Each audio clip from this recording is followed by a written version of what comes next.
On the news, rescue team ambushed in Borno State after attempting to recover and bury victims of Boko Haram attack in Dumba. Foreign fighters behind recent terrorist attacks in Northeast's DHQ. And tension in Rivers State as PDP factions clash over leadership and secretariat control. Many thanks for joining us on the news on TV360 Nigeria. I'm Tamilore Akinkulie. We begin in Borno State, where fresh details have emerged following a tragic Boko Haram ambush on a rescue team dispatched to recover and bury the victims of last weekend's attack on Dumba community.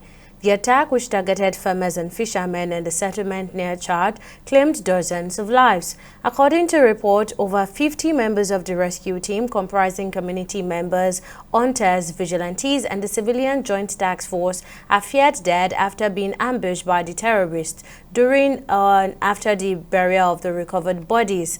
Only one civilian survivor has been confirmed, with the team forced to abandon at least 15 bodies due to the attack. Let's now join our correspondent in Borno State, Solomon Josiah, to give us update as regards this report. Well, Mr. Josiah, can you give us the latest update regarding the attack on the rescue team? Thank you very much. The recent attack at Dumba community of Kukawa local government, Borno State, has left many residents intense. Particularly those close to that area. But then, as of yesterday, there are some security personnel sent to the bush to pick up the bodies, to find and pick up the bodies of those that lost their life in the last attack. But unfortunately, many of them were killed. About 50 were killed, and only one survivor returned back alive. And according to the community source, they said these people are feared death because they do not return back to the community safe. It's just only one person that returned out of many that were sent to the bush to recover. And then only 15 bodies were buried.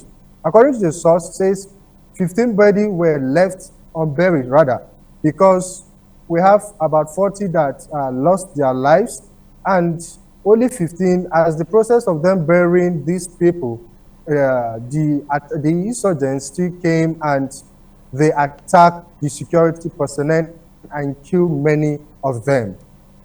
Well, now, Mr. Josiah, can you confirm if any additional survivor has been found since the initial report? Well, from yesterday until now, the report we gathered was only one survivor has been rescued, or rather, has returned, rather. Only one survivor returned from the security people, ranging from civilian JTF and community vigilantes. Only one person returned.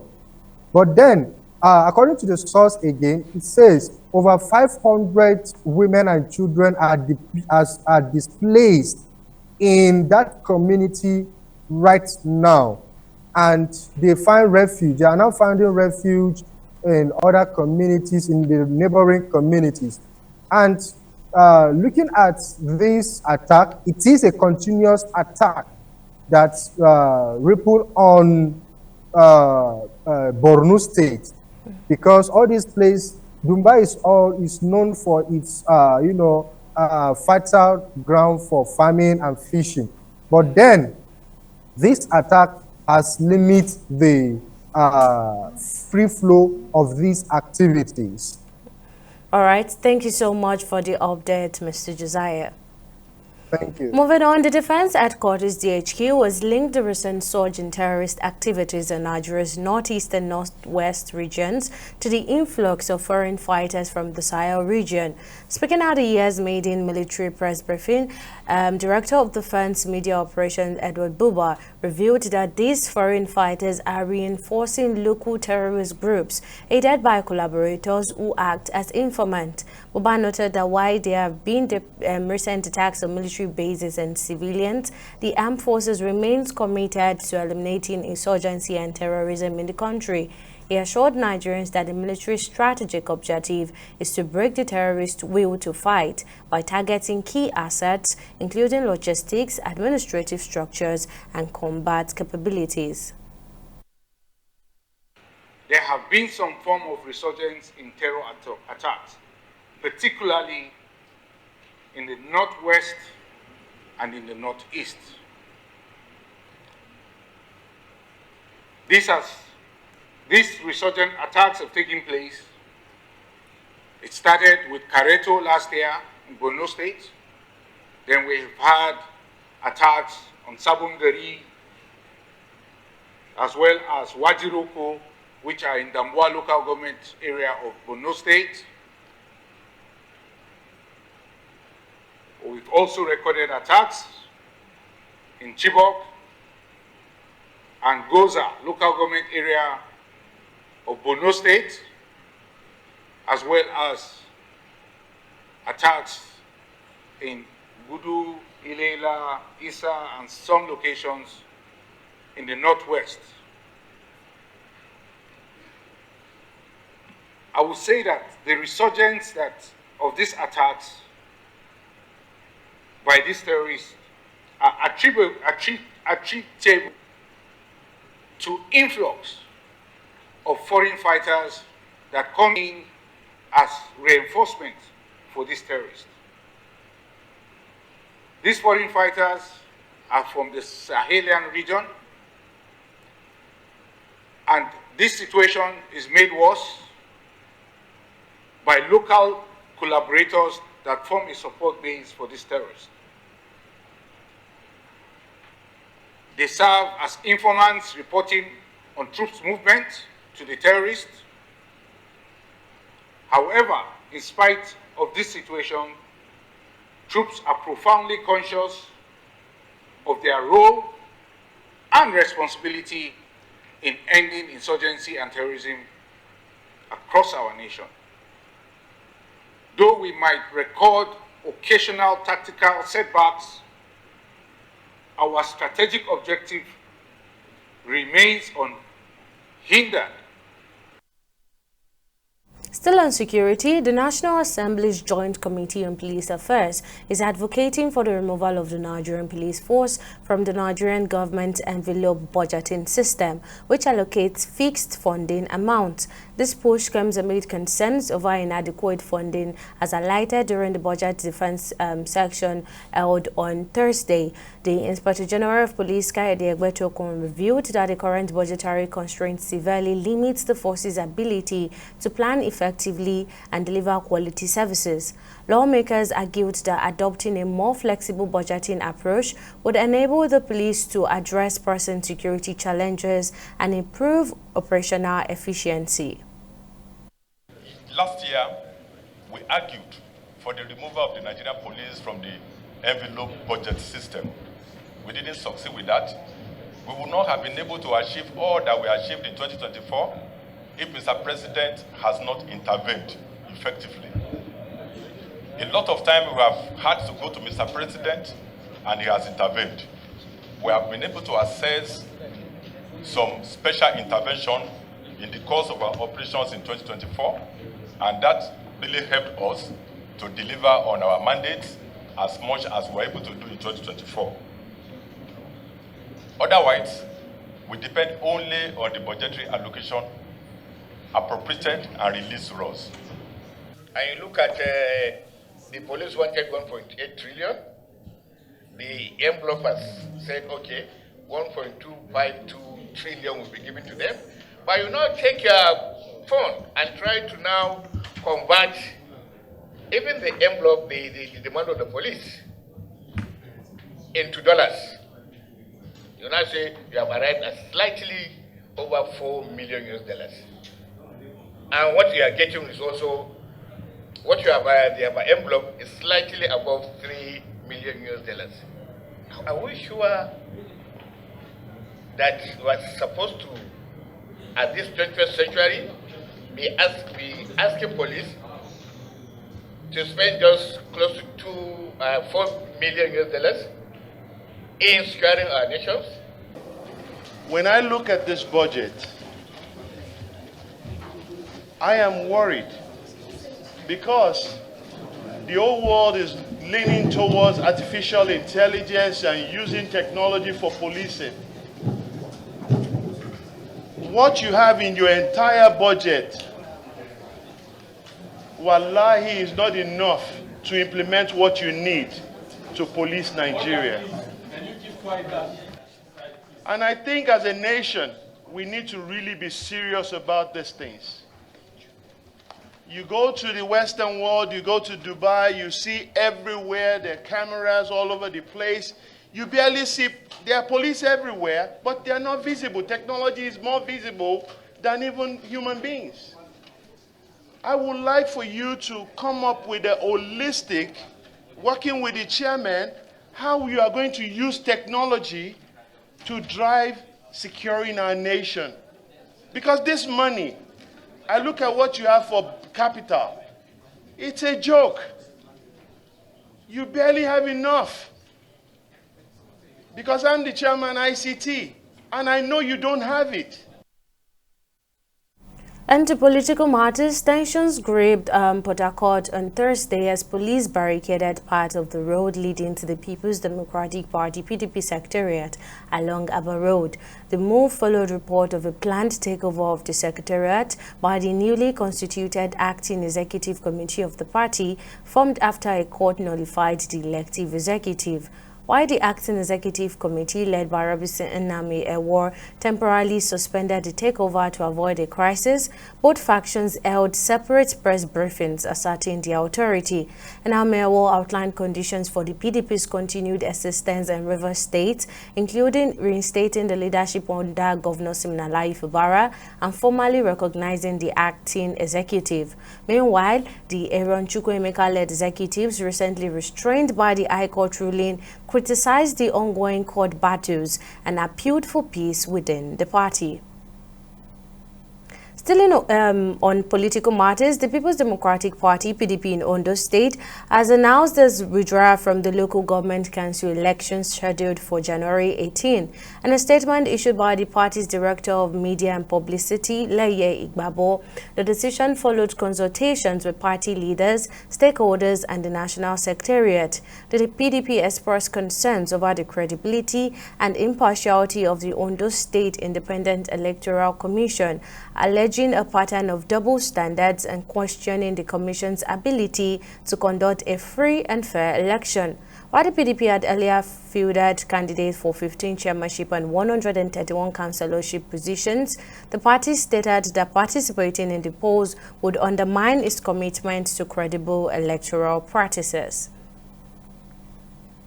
The Senate has rejected the 2025 budget proposal from the Ministry of Housing, citing a lack of accountability and transparency in the ministry's financial estimates.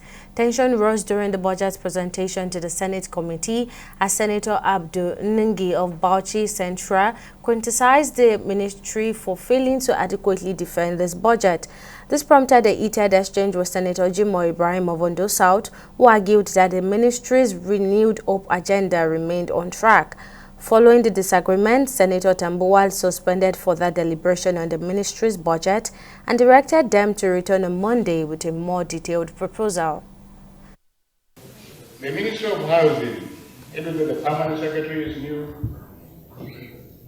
the state minister is new, thought the only role of the National Assembly is this yearly ritual. Bring the budget, and then nothing happens until next year. And this is exactly what the Ministry of Housing does under the President's leadership. First, I don't think building land houses is cheaper.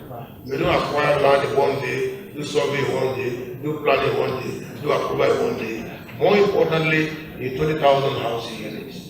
And again, in 35 states of the Federation. So we know as senators that in fact we had an intention for the capital projects in 2024. So it will not be out of place that the ministry is projecting and explaining how that intends to know that 2024 has come to an end and the capital project has been released fully to them and they have not done anything. So I just want to make that clarification that 2024, yes, it's not 100%. Yes, but I'm just saying to you that the capital project was extended by Senate for another 6 months. So there's enough time to report on progress.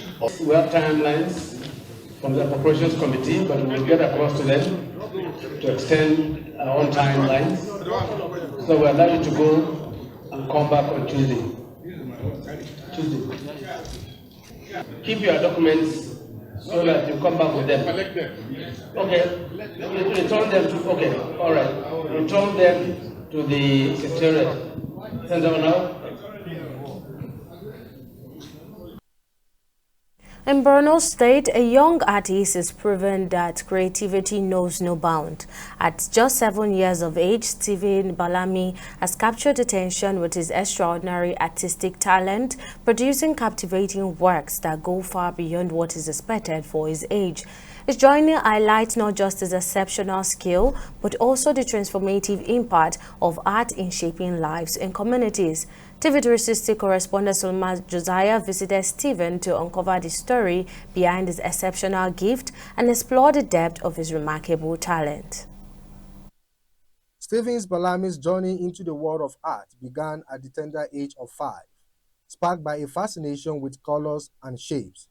What started as playful curiosity quickly evolved into a deep passion for painting. With unwavering support from his family and natural determination, Stephen spent countless hours experimenting with brushes and canvases, honing his craft. These early experiences laid the foundation for a promising future in art and nurtured a dream that continues to inspire him today. The title of my painting is We Are the Earth. I made this painting with acrylic paint on canvas. The earth is our home. It is a big house that we all live in. Me, heavily prosper, daddy, mommy, Uncle Ivy, and Auntie Jola live inside this house. All the trees and animals too, just like veins, caliber that give life into the body. It is our responsibility to take care of the earth and everything in it. Stephen's mother recalled noticing her son's unique gift from a young age. She often marveled at how he stood out among his peers, showcasing an innate ability to create art that left others in awe.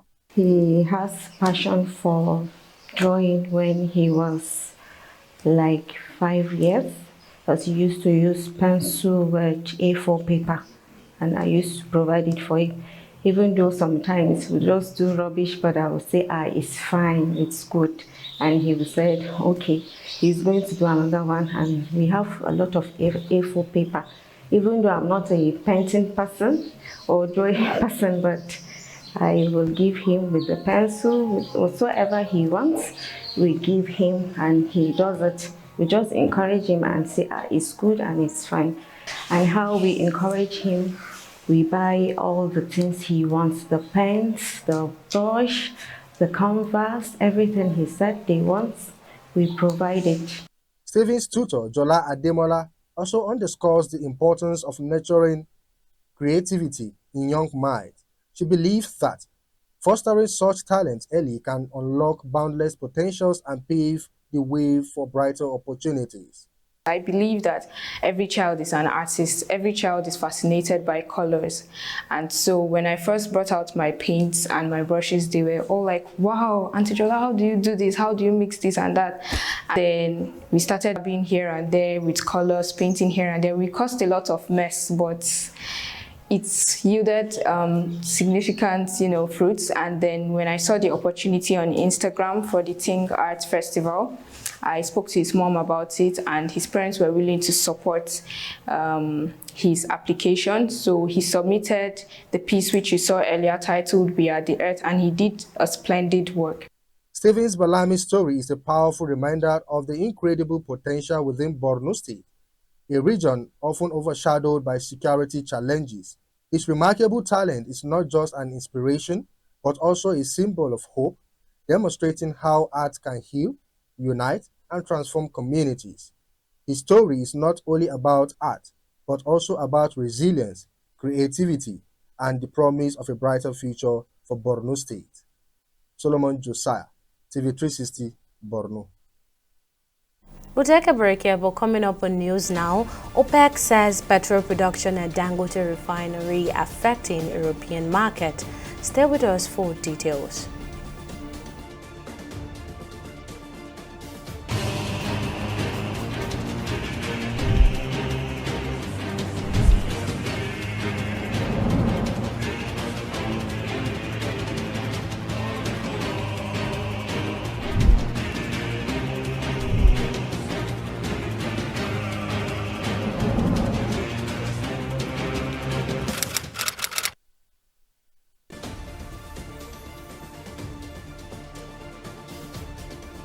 Welcome back. Now a quick recap of our top stories. In Borno, over 50 members of a rescue team sent to recover and bury victims of last weekend's Boko Haram attack on Dumba community are feared dead after being ambushed by terrorists. The attack, which targeted farmers and fishermen near Lake Chad, forced the team to abandon at least 15 bodies, leaving only one civilian survivor. We also told you that the Nigerian military has linked the resurgence of terrorist attacks in parts of the country to an influx of foreign fighters from the Sahelian region, compounded by local collaborators leaking troop movements. Speaking during his valedictory press briefing on January 16, Major General Edward Buba, Director of Defense Media Operations, highlighted recent military operations that neutralized 156 terrorists, arrested 464 individuals, including 29 involved in oil theft, and rescued 181 kidnapped victims. Now, in case you missed any of the news bulletin or for more updates, you can catch us on Lime's World TV and AVO TV, or log on to our website on www.tv360nigeria.com. You can also follow us on our social media platforms on Twitter, Instagram, and YouTube at TV360 Nigeria, or download our mobile app on Google Play Store, Huawei App Gallery, and Apple Store. On Facebook, we are TV360 Online.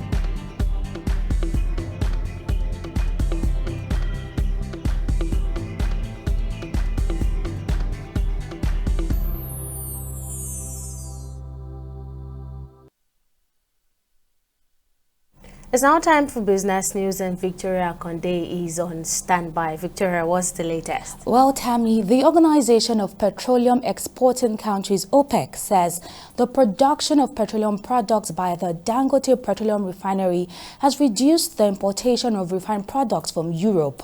In its monthly oil market report published on January 15, 2025, the global body said with the refining efforts of the Lagos-based refinery, gasoline volumes reproduced in the international markets would have to find new destination markets. Nigeria, Africa's most populous nation, faces energy challenges, with all its state-owned refineries now operational for decades until recently. The country is heavily reliant on imported refined petroleum products, with the state-run NNPC being the major importer of the essential commodities.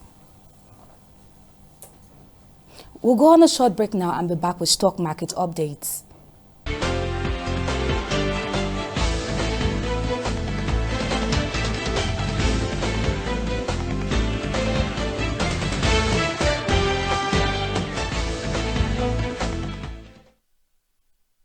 Welcome back. It's the fourth trading day of the week and the Nigerian equities market made a modest recovery, rising by 0.09% to close at a market capitalization of 62.32 trillion naira. A total of 125 NGX listed equities participated in today's trading session, with 26 advancing and 35 declining. Northern Nigeria Flour Mills led the gainers, posting a 10% increase to close at 54 naira 45 kobo per share, followed closely by Dangote Sugar Refinery. In total, over 467 million volumes of shares were exchanged in 12,336 deals, corresponding to a market value exceeding 14 billion naira. And when this is compared to Wednesday, January 15th session, this represents a 9% increase in volume, a 113% rise in turnover, and a 2% improvement in the number of deals. Now, switching over to the global front, the Japan's Nikkei and UK's FTSE followed a similar upward trend, while the US Dow Jones closed in negative territory. On the foreign exchange market, the naira traded at 1,680 naira on the black market to a dollar, 2,070 naira to a pound, and 1,690 naira to the euro on the black market. That wraps up our business and stock market updates. Back to you, Tammy, for the rest of the news. Thank you for that update, Victoria. On the global scene, South African rescuers concluded their effort on Thursday to search for any remaining survivors in an illegal gold mine where at least 78 people lost their lives during a police siege. Police had surrounded the mine since August, cutting off food and water supplies in an attempt to force the miners to emerge so they could be apprehended. Since Monday, rescuers used a cylindrical metal cage to lift 78 bodies and 246 survivors, some of whom were severely malnourished and disoriented. The survivors, primarily from Mozambique, Zimbabwe, and Lesotho, have been arrested and charged with illegal immigration, trespassing, illegal mining, and other offenses. South Korea's arrested President Yoon Suk-yeol did not attend the second round of questioning by investigators on Thursday, continuing to block the criminal probe into allegations that he attempted to incite insurrection by pushing for martial law. Yoon, who became the first sitting South Korean president to be arrested on Wednesday, remains held at the Seoul Detention Center after refusing to cooperate with authorities. His lawyer stated that Yoon's health was the reason for his absence from the questioning, though his investigator did not provide details on why they did not compel his attendance. And finally, on sports, the Super Eagles' quest to secure their first African Nations Championship (CHAN) title in August has become more challenging after being drawn into a tough Group D. They will face defending champions Senegal as well as resilient teams from Congo and Sudan. Originally scheduled to be hosted by Kenya, Tanzania, and Uganda next month, the Confederation of African Football (CAF) announced on Tuesday that the tournament will be postponed until August due to uncompleted facilities. Pep Guardiola's marriage ended due to his intense work ethic and decision to extend his contract with Manchester City, reporters said. His dedication to his work took a toll on his relationship. Guardiola separated from his wife, who is a fashion designer, Christina Sierra, after being together for 3 decades. No official reason has been provided for their split, and Guardiola has since extended his contract with City, committing to stay at the club until 2027. And that wraps up our bulletin on news now. Many thanks for watching. See you again next time.